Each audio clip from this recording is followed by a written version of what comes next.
किशोर की जीत सिर्फ भारतीय जनता पार्टी को नहीं चुभ रही है, तो आरजेडी को भी यहां पर चुभ रही है। बड़ी दिलचस्प बात है। कुमार सौरभ सिंह लोमड़ी कह रही है आपको, और ये कुत्ता बिल्ली वाली बात बीजेपी के किसी नेता ने तो कही नहीं थी, लेकिन नैरेटिव तो ऐसे बना दिया गया था कि भाई कुत्ता बिल्ली भी लड़ेगी तब भी जीत जाएगी, और यहां पर लोमड़ी चुनाव लड़ रहा है। दोनों को कहीं ना कहीं लग रहा है कि यह जीत सही नहीं है दोनों के लिए, सत्ताधारी पार्टी के लिए भी और विपक्षी पार्टी के लिए भी।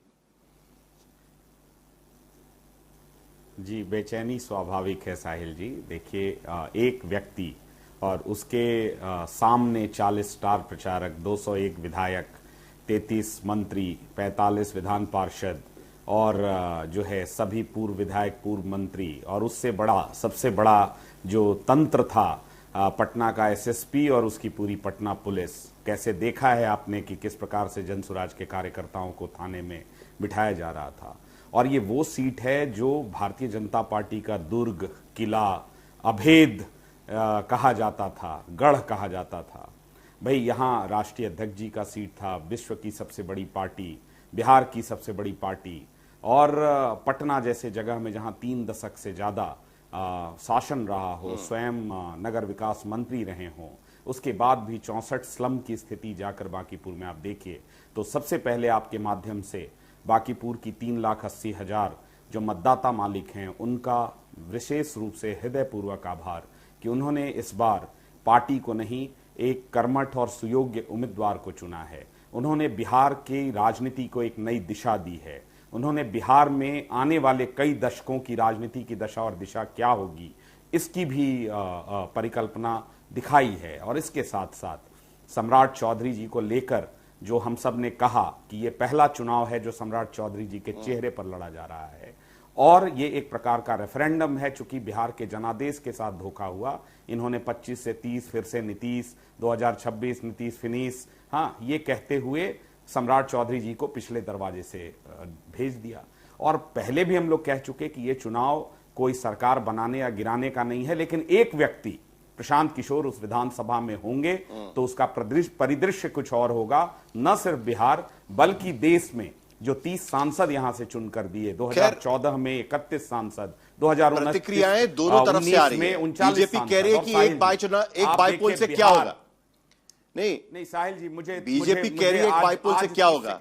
और देखिए, इतने सांसद, नहीं, मैं आप ही को 30 सेकंड दे रहा हूं। इनके प्राथमिकता के केंद्र नहीं रहा है। मैं आपको 30 सेकंड दे रहा हूं, मैं आपको 30 सेकंड दे रहा हूं, लेकिन सवाल तो सुन लीजिए। जेडीयू के नेता कह रहे हैं कि एक बाईपोल से क्या हो जाएगा। दूसरी तरफ मीसा भारती कह रही है कि आप तो बीजेपी के ही उम्मीदवार हैं। आरजेडी भी आपको लोमड़ी कह रही है जी। ये दोनों तरफ से हमला क्यों हो रहा है आप पर? जी, बहुत अच्छी बात है। तो शाहिल जी, ये समझना पड़ेगा कि सबसे पहले तो ये 3,80,000 बांकीपुर के मतदाताओं का अपमान है कि आप अपने अहंकार में और अब अपने भय में, एक तरफ अहंकार में कहा जा रहा था कि कौन है प्रशांत किशोर, हाँ क्या है उनका, जमानत जब्त हो जाएगी, ये राष्ट्रीय अध्यक्ष जी की सीट है, गढ़ है, इतने मेरे प्रचारक हैं, 6,000 कार्यकर्ता हैं, और अब दूसरी तरफ जमीन खिसकने लगी है। और पहली बार बिहार में जाति, धर्म, वर्ग, संप्रदाय और विचारधारा और इवन राजनीतिक दलों का बंधन तोड़कर बिहार ने यह बताया है कि कैसे जो बिहार की सड़कों पर चलेगा, जो गांव-गांव घूमेगा, जो यहां भरत तिवारी से लेकर जो है नीट की छात्रा और नालंदा की घटना, या बेगूसराय में महिला के साथ जघन्य बलात्कार, या पांडव की दिल्ली में प्रशासनिक हत्या पर आवाज उठाएगा, उसके लिए लड़ेगा, उसी के लिए जनता खड़ी रहेगी। ये चांदी के चम्मच लेकर आने वाले लोग जो अपने घरों से 12 बजे और 1 बजे सोकर उठते हैं, ये इस प्रकार की टिप्पणी हम पर नहीं कर रहे हैं, ये बिहार की जनता और बांकीपुर की जनता पर कर रहे हैं। हम इस पर कल भी प्रतिक्रिया नहीं दिए थे पूरे डॉक्टर अजय लोग, ये लोग यही तो नैरेटिव चाहते जो कि हम लोग इनके जनसुराज पार्टी के प्रवक्ता इस चर्चा में कह रहे हैं कि जाति समुदाय से उठकर मुद्दों के आधार पर बिहार की जनता ने, बांकीपुर की जनता ने उनको वोट दिया हुआ है। यही बात जब 202 सीटें एनडीए को मिली थी 2025 में, 1 साल पहले, तब भारतीय जनता पार्टी और जनता दल यूनाइटेड की तरफ से भी कहा गया था कि जाति से उठकर वोटिंग हुआ है, इसीलिए 202 सीटें हमको मिली है। क्या बदल गया ऐसा?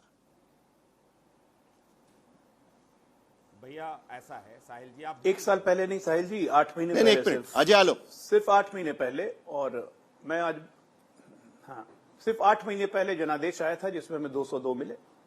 आज फिर एक बांकीपुर की जनता ने जनादेश दिया है और जनादेश को बिल्कुल हाथ जोड़ के नमन करते हैं और स्वीकार करते हैं और बधाई देते हैं प्रशांत किशोर जी को, जनसुराज को, कि उनपे बांकीपुर की जनता ने विश्वास दिलाया है। देखिए, कोई राजा रजवाड़ों का जमाना नहीं है कि किसी का अवैध किला, अवैध दुर्ग। मैं मानता हूं इस बात को कि एक नैरेटिव की लड़ाई थी और एक स्ट्रैटेजिक वोटिंग हुई, इसमें कोई शक नहीं। नैरेटिव चला कि कोई सरकार बदलने की लड़ाई नहीं है, एक व्यक्ति है, आप मौका देके देखिए विधानसभा में आवाज उठाएगा। बांकीपुर की जनता प्रबुद्ध है, बुद्धिजीवी है। उन्होंने कहा, सोचा कि चलो ठीक है, प्रशांत जी वैसे ही बहुत पॉपुलर है, इसमें तो कोई शक है नहीं, सब लोग जानते हैं। तो उनको लगा कि प्रशांत किशोर एक आवाज बन के उठरेगा। चैलेंज तो अब उनके सामने है ना कि 4.5 साल बचे हुए हैं, कितनी आवाज बनते हैं, कितना बांकीपुर की जनता की अपेक्षा पे उतरते हैं, ये तो अब उनको साबित करना है। हम बिल्कुल सर झुका के बांकीपुर की जनता को नमस्कार करते हैं, प्रणाम करते हैं, उनके डिसीजन को बिल्कुल स्वीकार करते हैं। लोकतंत्र में कोई बहाना नहीं चलता है। आप, हमें जनता ने अस्वीकारा है, उनको मौका दिया है और बिल्कुल हम स्वीकार करते हैं कि प्रशांत किशोर जी जीते हैं और मुझे लगता है कि बांकीपुर की जनता के लिए काम करते रहेंगे। जहां तक रही उपचुनाव, एक उपचुनाव से कोई सरकार का परसेप्शन नहीं बदलता है, ना ही कोई सरकार पे या राजनीतिक तंत्र के बहुत दूर तक मैसेज जाते हैं। आपको याद दिला देता हूं, 2012 में जनरल इलेक्शन, गुजरात में जनरल इलेक्शन के पहले हम बाई इलेक्शन हार गए। तो हुआ कि मोदी जी हार जाएंगे, हम नहीं जीतेंगे, प्रचंड बहुमत से मोदी जी आ गए। 2018 में यूपी में सरकार बनने के बाद 3 लोकसभा पे चुनाव हुए, कैराना में विधानसभा उपचुनाव हुआ, गोरखपुर की सीट, पार्लियामेंट सीट हम हार गए जस्ट सरकार बनने के 6 महीने बाद, जैसे आज हुआ है। तो उससे क्या सरकार का परसेप्शन बदल गया? 19 में हम बहुत दुगने मार्जिन से लौटे, 22 में हमने दोबारा सरकार बनाई। तो एक चुनाव से पूरे सरकार का विश्लेषण कर लेना, केंद्र को मैसेज चला गया, इसको मैसेज चला गया, ये अपने नैरेटिव बनाना, ये सब चलेगा नहीं। ठीक है, जनादेश को हम स्वीकार करते हैं और स्ट्रैटेजिक वोटिंग हुई, कोई शक ही नहीं है। आरजेडी जो 46,500 वोट लाई थी 8 महीने पहले, आज 12,000 पे रह गई। कहां गया उसका 34,000 वोट? 34,000 वोट कह रहे हैं कि आरजेडी ने स्ट्रैटेजिक वोटिंग कराई निश्चित तौर पर जनसुराज के लिए। बिल्कुल, मैंने शुरू में बोला कि स्ट्रैटेजिक वोटिंग और नैरेटिव दो चीज चला है, इसमें कोई शक नहीं है मुझे स्वीकार करने में। नैरेटिव था प्रशांत जी का। मुझे आरजेडी के प्रवक्ता के पास जाना है, क्योंकि ये चुनाव है। बड़ी दिलचस्प बात है कि बीजेपी और आरजेडी एक ही जैसी बात कर रही है। बीजेपी, आरजेडी कह रही है कि बीजेपी ने ऐसा उम्मीदवार दिया कि वो वहां पर जीत जाए, आरजेडी के वोट खा दिए। बीजेपी कह रही है कि आरजेडी का स्ट्रेटेजिक वोटिंग हुआ, कहीं ना कहीं वोट शिफ्ट हुआ है जनसुराज की तरफ, ये बात तो साफ नजर आ रही है। लेकिन अजय आलोक जी, आपने कुछ उदाहरण दिए, कुछ उदाहरण मैं भी आपको देता हूं। कई बार कैस्केडिंग इफेक्ट होता है, एक बाइपोल बहुत सारी बातें कह देता है। राजीव रंजन जी को भी याद होगा जब इलाहाबाद लोकसभा का चुनाव वीपी सिंह जीत गए थे, जो अमिताभ बच्चन ने सीट छोड़ी थी, उसके बाद देश का माहौल बदल गया था, क्योंकि देश में कुछ और माहौल चल रहा था उस वक्त। शरद यादव खुद मध्य प्रदेश से लोकसभा का चुनाव जीते थे इमरजेंसी के दौरान, उसके बाद के चुनाव में क्या हुआ था यह भी देश ने देखा था। शायद इसीलिए प्रशांत किशोर ये कहने की कोशिश तो नहीं कर रहे हैं कि केंद्रीय नेतृत्व को भी सुध लेनी चाहिए। और दूसरी बड़ी बात कि जब बिहार का चुनाव, अच्छा वो आपने कहा 8 महीने पहले ये चुनाव हुआ है, 8 महीने के भीतर नीतीश कुमार को बदल देना और सम्राट चौधरी को लेकर आना, ये थोड़ा सा गड़बड़ तो नहीं हो गया? कहीं लोगों को लगा कि दिखाया चेहरा कोई और लाए किसी और को। देखिए, समीक्षा हमें हर स्तर पे करनी होगी, इसमें कोई शक नहीं है। आप जो कह रहे हैं वो भी एक फैक्टर हो सकता है, मैं इसको डिनाई नहीं कर रहा हूं। मैंने कहा ना कि नैरेटिव का खेल चलता है, नैरेटिव तो लगाया गया। प्रशांत जी ये भी कह रहे थे कि नीतीश के नाम पे चुनाव लड़ा, सम्राट चौधरी को बीजेपी ने पीछे दरवाजे से मुख्यमंत्री बना दिया, प्रशांत किशोर अपनी हर सभा में कहते थे। तो नैरेटिव क्या होता है? नैरेटिव यही होता है जो जनता को हिट करता है। सबसे बड़ा नैरेटिव था सरकार बदलने का चुनाव नहीं है, लेकिन एमएलए आप बदल के मैं आपकी आवाज बन सकता हूं। तो निश्चित तौर पे ये नैरेटिव कहीं ना कहीं काम किया। स्ट्रैटेजिक वोटिंग आरजेडी ने की है, सबके सामने देखने के लिए है, इसमें कोई छिपा हुआ बात नहीं है, इफ एंड बट नहीं है। बधाई हो प्रशांत किशोर को कि उन्होंने इस तरह के नैरेटिव सेट किया, अब जनता को उन पर विश्वास आया है, मैं तो बधाई दे रहा हूं। लेकिन साथ में चैलेंज उन्हीं के सामने, हमारे सामने नहीं है। हम आज भी 201 हैं। चैलेंज उनके सामने है कि आप 4.5 साल में बांकीपुर की प्रबुद्ध जनता के सामने जितनी बातें उन्होंने कही उसको साबित कैसे करेंगे? ये सिर्फ प्रधानमंत्री और मुख्यमंत्री की बात करके आप बांकीपुर में नहीं रह सकते हैं, थोड़ा विधायक बन के काम करना पड़ेगा ना। पटना में रहना पड़ेगा 30 दिन, गली गली जैसे भी 30 दिन। पहली बार प्रशांत किशोर किसी चुनाव में जीतकर, खुद जीतकर विधायक बने हुए हैं, पब्लिक रिप्रेजेंटेटिव बने हुए हैं, अब वहां पर उन्हें पब्लिक रिप्रेजेंटेटिव के तौर पर भी काम करना होगा। नहीं, एक मिनट, मैं आपके पास आता हूं कुमार सौरभ, लेकिन जरा आरजेडी से भी प्रतिक्रिया लेना जरूरी है क्योंकि उनको भी चुभ रहा है, आप जीत रहे हैं वहां पर। सुबोध जी, ये तो बात ठीक नहीं है ना, आपने बड़े सारे बहाने बनाए कि भाई एसआईआर के वजह से हारे, ईवीएम के वजह से हारे, 8 महीने के भीतर वही एसआईआर वही ईवीएम, लेकिन प्रशांत किशोर कर दिखाते हैं और अब आप उन्हें लोमड़ी भी कह देते हैं। ये कौन सी बात हो गई? देखिए, अजय आलोक जो भी है, लेकिन मान रहे हैं कि भाई जीत गए, बधाई भी दे रहे हैं, बधाई दे दीजिएगा, लोमड़ी कहां से कह रहे हैं आप? देखिए साहिल भाई, आपको पूरा जो है डेमोग्राफी पे जाना पड़ेगा बांकीपुर का। हम कभी भी बांकीपुर में मजबूत नहीं थे और ना आज हैं। जितना पूरा बिहार का जितने भी कॉन्स्टिट्यूएंसी हैं उसमें सबसे कमज़ोर अगर कहीं आरजेडी है तो वो बांकीपुर की थी। 2015 में जब हम नीतीश जी और लालू जी एक साथ आए थे, जब मैसिव मैंडेट मिला था हम लोगों को, उस वक्त भी हम बांकीपुर हार गए थे। 2017 में भी 2010 में भी हम देखिए 17,000 पे आ गए थे बांकीपुर में। तो ये एक बात है, लेकिन इसके पीछे की जो बात है, ऐसा क्यों हुआ है, देखिए आपके क्वेश्चन में ही आंसर छुपा हुआ है कि क्या संदेश है बांकीपुर का। बांकीपुर का संदेश साफ है साहिल भाई कि जिस तरीके से भरत तिवारी जी का इनकाउंटर किया गया, जिस तरीके से नीट छात्रों और बच्चों के ऊपर पैलेट गन और AK-47 और लाठियों से प्रहार किया गया, जिस तरीके से अपोजिशन पार्टियों को जो है लथारा जाता है, जिस तरीके से जो राम जी के जो मंदिर बनाने की जो बात कही गई, उसमें से चंदा चोरी हुआ, जो 1990 से लेके आज तक ये चंदा चोर कहलाते गए, उसका प्रमाण मिल गया। जनता जो है इसके खिलाफ वोटिंग की है। अब जहां तक बात रही कि बाई इलेक्शन में, तो बाई इलेक्शन में ये चीजें होती हैं। 2018 में 2 बाई इलेक्शन एक तरफ तो आप कह रहे हैं कि सरकार के खिलाफ रेफरेंडम नजर आ रहा है, जो मुद्दे आप यहां पर गिनवा रहे हैं उसी के वजह से जनता उनके खिलाफ वोट कर रही है, सत्ताधारी पार्टी के खिलाफ वोट करी, आप खुद ही कह रहे हैं। आप ये भी कह रहे हैं कि ये सीट ऐसी थी कि जहां पर राष्ट्रीय जनता दल हो या कांग्रेस पार्टी हो, कभी भी 40% के ऊपर वोट नहीं ले पाई। ऐसा क्या है कि जनसुराज पार्टी वहां पर जीत गई, जो एक खुद अपोजिशन पार्टी है? 8 महीने पहले जो चुनाव हुए हैं वहां पर तो उनकी जमानत जब्त हो गई थी, लेकिन आप नहीं कर पाए, यानी आप पर भी भरोसा जनता का उठ गया है एज अ अपोजिशन पार्टी। देखिए जो अभी मीसा भारती जी ने कहा और जो प्रशांत किशोर हैं, आप जानते हैं कि प्रशांत किशोर एक पॉलिटिकल स्ट्रैटेजिस्ट हैं। जिस तरीके से भारतीय जनता पार्टी ने प्रशांत किशोर जी को भी मदद किया, उनका वोट जो है शिफ्ट किया प्रशांत किशोर जी के तरफ। 1 लाख वोट आई थी भारतीय जनता पार्टी को, लगभग 1 लाख वोट आई थी 8 महीना पहले। वो वोट घटकर जो है 50,000 वोट जो है शिफ्ट हो गई है उस तरफ। 38,000 वोट ही तो कम पड़े हैं ना। उस 38,000 वोट में से जो है मैसिव वोट जो है बीजेपी का वोट है, वो प्रशांत किशोर की तरफ गया है। और ये जो वोटिंग है, देखिए कहीं ना कहीं मुझे लगता है कि आपका भी वोट गया है यहाँ पे सामने, आपके उम्मीदवार 3 नंबर पर है और हमारा भी वोट गया है। आपके यादव और मुस्लिम वोट भी जनसुराज की तरफ चले गए हैं, आपका वोट भी चला गया है। देखिए हमारा, और ये दूसरा उदाहरण है, हमारा वोट भी एक तरफ वो सीजेपी वहां पर खड़ी होती है, यंगस्टर्स जाके वहां पर प्रचार करते हैं, प्रसार करते हैं, आंदोलन करते हैं, सरकार को झुकना पड़ता है जो विपक्ष नहीं कर पाया। और ये दूसरा उदाहरण है बांकीपुर का कि जो बीजेपी का गढ़ है वो जनसुराज लेकर जाता है, आरजेडी नहीं जीत पा रहा। ये दो उदाहरण यहां पर नजर आ रहे हैं।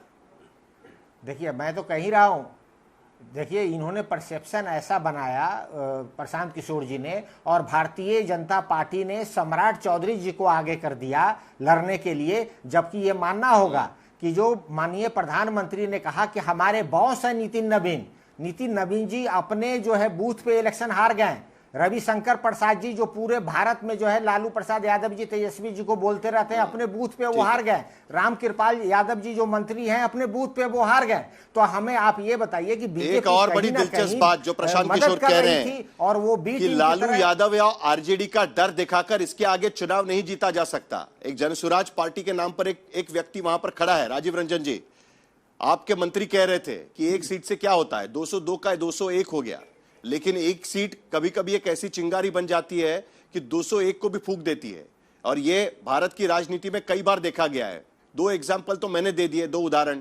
एक उदाहरण राम मनोहर लोहिया का भी दिया जा सकता है, जो आप सभी के राजनीतिक गुरु जाते हैं, जो पहली बार जब लोकसभा में पहुंचे थे उसके बाद देश की राजनीति को बदलना शुरू कर दिया था।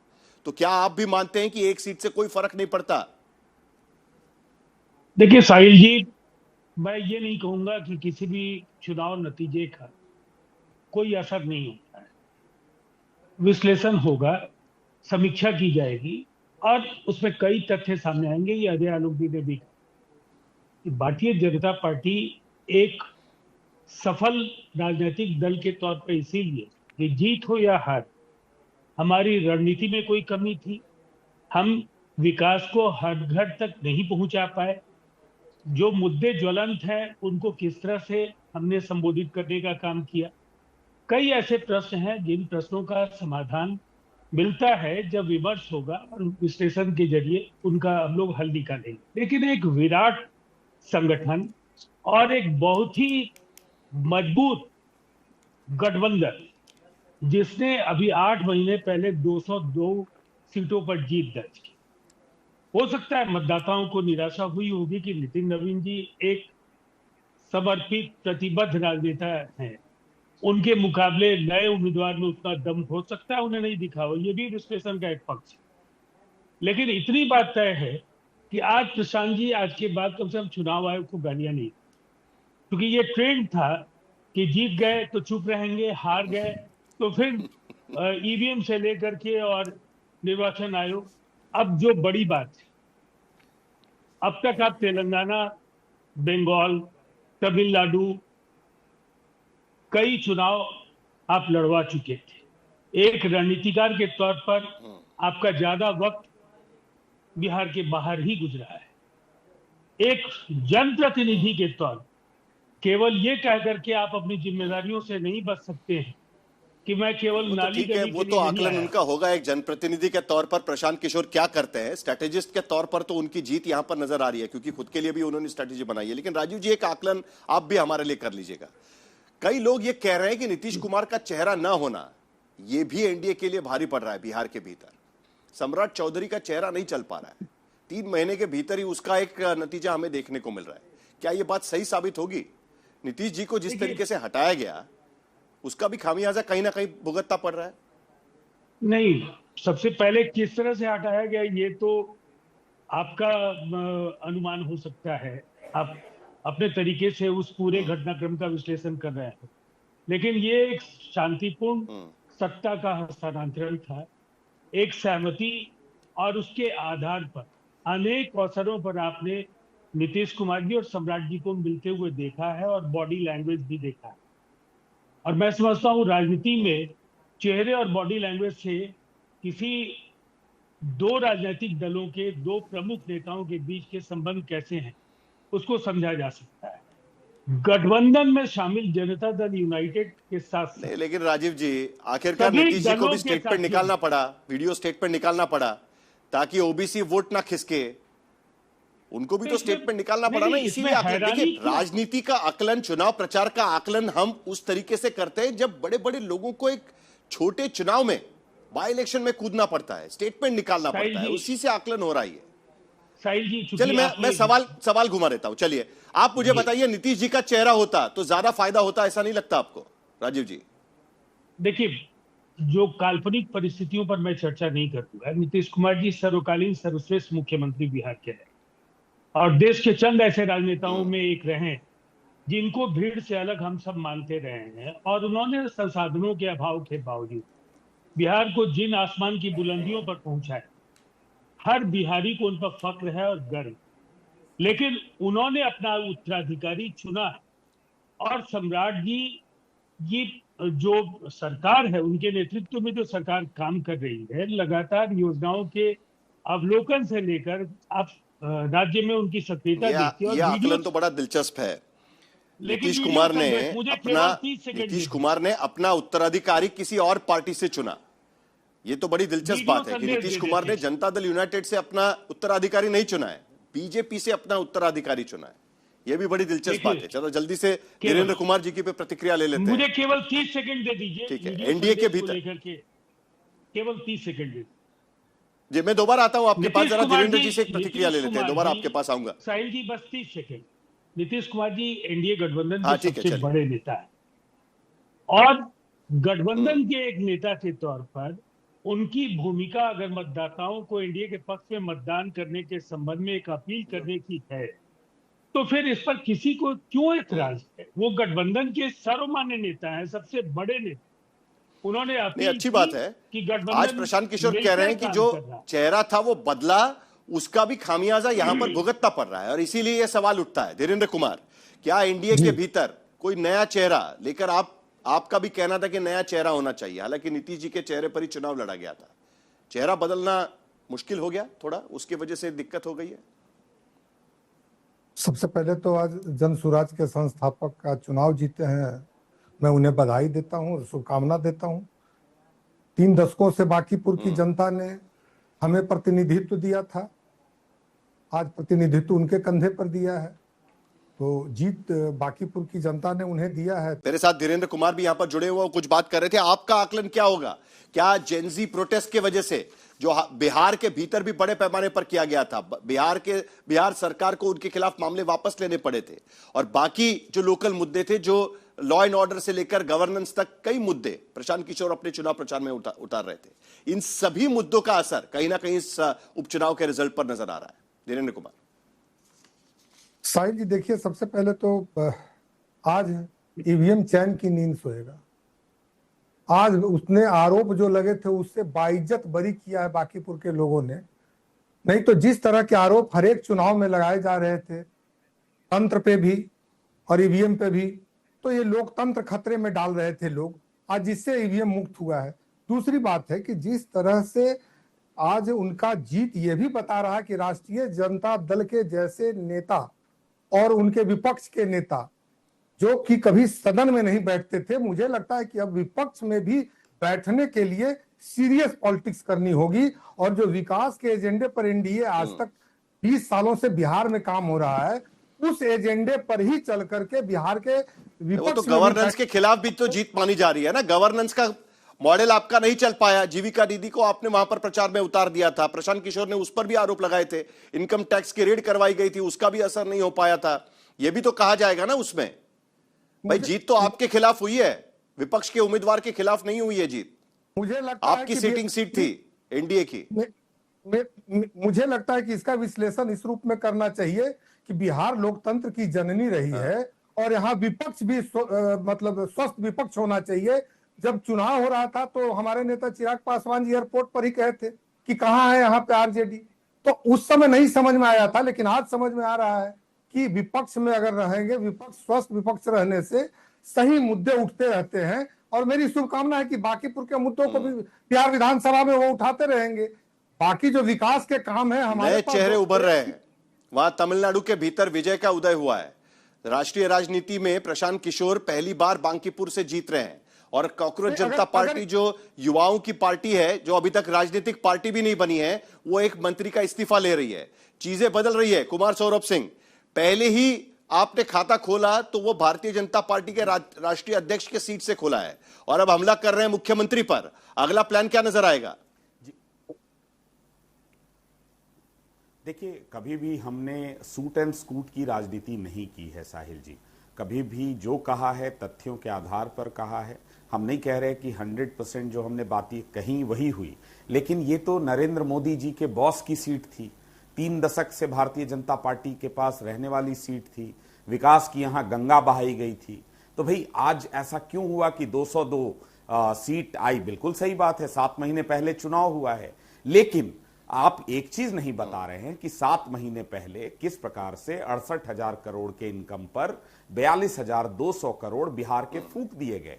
और आज बिहार की स्थिति ऐसी है कि सम्राट जी जब केंद्र में जा रहे हैं तो 12,000 करोड़, शिक्षा मंत्री जा रहे हैं तो 1130 करोड़, आपसे छात्रों का जो है पैसा नहीं मिल रहा है, आपका ट्रेजरी पे रोक लगा हुआ है, संवेदकों का बिल नहीं हो रहा है। और दूसरी तरफ भाई राष्ट्रीय जनता दल के लोग क्या कहेंगे?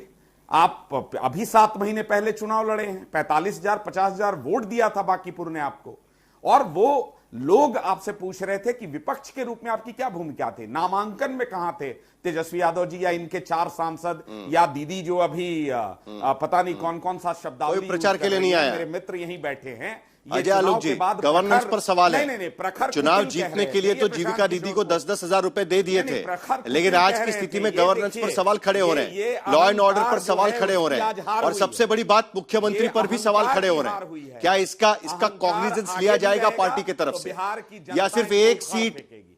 बोलकर इसको छोड़ दिया जाएगा? देखिए साहिल जी, सबसे मजेदार बात यह है कि जीत न हार में न जीत में किंचित नहीं भयभीत में, कर्तव्य पथ पे ये मिला वो भी सही, वो मिला ये भी सही। हम तो बिल्कुल सर झुका के इस जनादेश का सम्मान करना स्वीकार करना है। लेकिन आपको एक दो चीज को समझना पड़ेगा। बीच में मैं नहीं बोल रहा था भाई, बीच में मैं नहीं बोल रहा था, एक पे रुक जाइए। इतना अति उत्साहित होने की जरूरत नहीं है, आगे सुनिए ना साहिल जी। ऐसे क्या फायदा है, मेरे बीच में एक सीट नहीं हुआ, लगता है मतलब आपने डंका बजा दिया है। रुक जाइए अभी तो पहली जीत है, अभी आगे बहुत फासला काटना है। की जरूरत नहीं है। अजय आलोक जी, ठीक है।